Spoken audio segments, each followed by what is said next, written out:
This is pretty cool, actually. We are spending a week living with the new Kia EV6 GT-Line. It's their full electric vehicle on their new modular platform. So it's a sibling to the Hyundai Ioniq 5 that we spent some time with. And from the get-go, the styling is one of my favorite parts of this thing. Just look at it. It's like a little spaceship. In this gorgeous red with the new Kia logo. And because it's the GT line, it's the more sporty and aggressive iteration. It's technically the top tier trim right now because the EV6 GT has not been launched yet. The door handles pop out when you unlock the vehicle. We do have a little bit of a startup video animation across these two panoramic screens. Where's the power button? There it is. EV on. Well, let's take a look at the window sticker. So it's a 2022 EV6 GT-Line all-wheel drive finished in runway red. It starts standard as a rear-wheel drive one. You'll see those details. 77.4 kilowatt-hour battery pack. Base price of $55,900, and going to the all-wheel drive, it increases the power, 320 horsepower, 446 pound-feet of torque, 274 miles of range. It also upgrades to 20-inch wheels. All-wheel drive brings a heat pump also, which is great for cold weather. Heated steering wheel, heated outboard rear seats, suede seat package. So as option price of $57,400. Because it's a top tier trim, you have a lot of things as standard too. A lot of the technology, the safety features, the convenience features, 10-year 100,000 mile powertrain and battery warranty, along with a 5-year 60,000 mile limited basic warranty. So there's the window sticker of the GT line. And the EV6 will also be eligible for the $7,500 government tax credit, along with 1,000 kilowatt hours of free charging on Electrify America. So we'll be spending a week living with the EV6 GT line. Kia did provide me with the vehicle to drive this week, and they're also compensating me for my time spent on this review. We have two 12.3-inch digital screens. The center one for infotainment is a touchscreen. Below that, we have a touch panel for the climate control with two knobs there. And then the center console kind of juts out here. Heated and cooled seats, heated steering wheel, the controls there, touch buttons. And then the EV power on, your rotary transmission selector. We have auto hold, parking cameras, parking sensors, and a wireless charging pad here. Two cup holders, center console. The seats are a combination of suede and leather, and apparently it's all vegan suede and leather, but it has this really cool stitched center line coming down here. Nice materials. And then the door is simple, clean, with this angular texture here on the dash too, with those little dash lines that look like the front DRLs echoed across the interior, which is really cool. That pattern's also here on the center console. Unlike the Ioniq 5, which the center console moves, this is fixed, but there is still just a big storage space down there. We have some ports for charging, power points there. Two-spoke steering wheel, which is pretty cool. Offset here is a drive mode button, so we can go between normal, eco, sport, hold for snow mode, but I've been using normal and sport, and you'll see the graphics will change up slightly. You're going to hear me make a lot of comparisons between the EV6 to the Ioniq 5 because they are related. There's a lot of things that are shared. The interior feels very similar. It is the same modular plug-in electric platform with the fast charging. We'll get into more of those technical details later on. But one really interesting difference that the EV6 has with the Ioniq 5 is some of the dimensions. The wheelbase is 4 inches shorter, just under 4 inches shorter for the Kia. Overall length is slightly longer than the Hyundai, but clearance is the same in terms of height, 6.1 inches, but the Kia is lower overall, so you see it's compressed down. So this is like 60 inches, and I think the Hyundai was 63 inches. So the cabin, the size of the Kia is lower, sportier. Wheelbase is shorter, but overall length is longer. Width is the same. So it's an interesting iteration in terms of how this is maybe sportier trending than the Ioniq 5. So it's showing 219 miles of range at 92% charge, but look how much just turning AC off will affect the range. So if we toggle AC off, 225 miles of range, it instantly changes the projection, 219, 225, just by toggling AC. We'll get to work and plug the vehicle in and see what the fully charged range is going to show us. I wonder if drive mode changes range to eco, ups it to 233, normal. So we'll be max at my current rate, 233, AC off. I could do 239 on 92% charge. In terms of rated EPA range, this model, the all-wheel drive GT-Line, is supposed to do 274 miles, and that's an optimistic, ideal scenario EPA rated range. So your rear world will differ a bit. We'll document and see what it's like as we drive it every day, what my rear world range is. And it is not winter, it's summer right now. So it's 90 degrees out, so it's nice and warm, which is better for the batteries. Winter is cold and it saps your range and performance and things like that for electric batteries. The max range you can get would be a rear-wheel drive iteration, and that I believe is rated at 310 miles of pure electric range. All right, we've arrived at work, so we're in park. We press this button that opens the charging door. Go ahead and turn off the car. So the charging door is here on the passenger side on the back.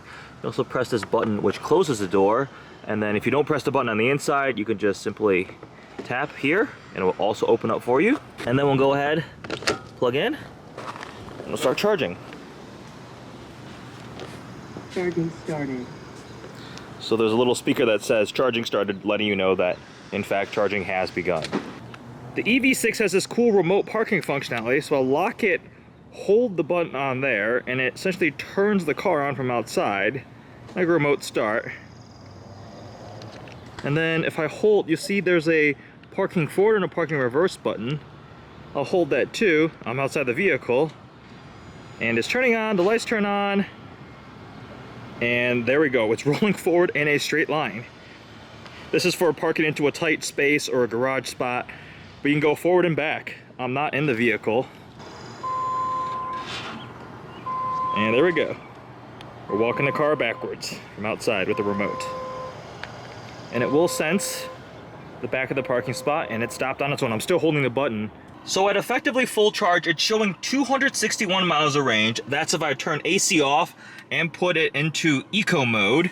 If I put drive mode into sport or normal, it will go down. So sport, I would get 245, but 261 is pretty close to the 274 miles of rated range for this all-wheel drive GT-Line model.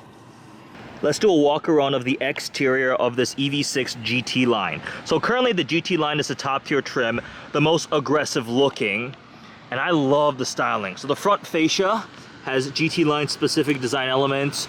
Got these like dashed elements on the grille with the big front sensor, the new Kia logo, front camera, and the DRLs up front. The headlight shape is really, really futuristic looking. We also have painted fender flares here, which on the lower tier models, some of them come in black. They're just not as premium looking, but for the GT line, it gets the full treatment, the coolest looking directional wheels too.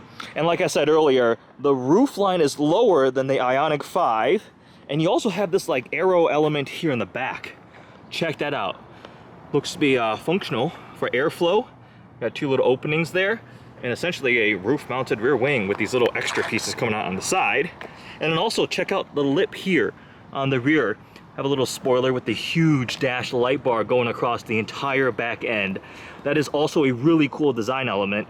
The overall appearance of the EV6 is one of a futuristic looking spaceship, and I really love it. It's one of my favorite parts of this, the exterior and interior design. Here is without a doubt the most annoying thing about the Kia EV6 interior and technology. When I first got into this, I was figuring out where all the buttons were, where all the controls were, and I was like, where's the volume control?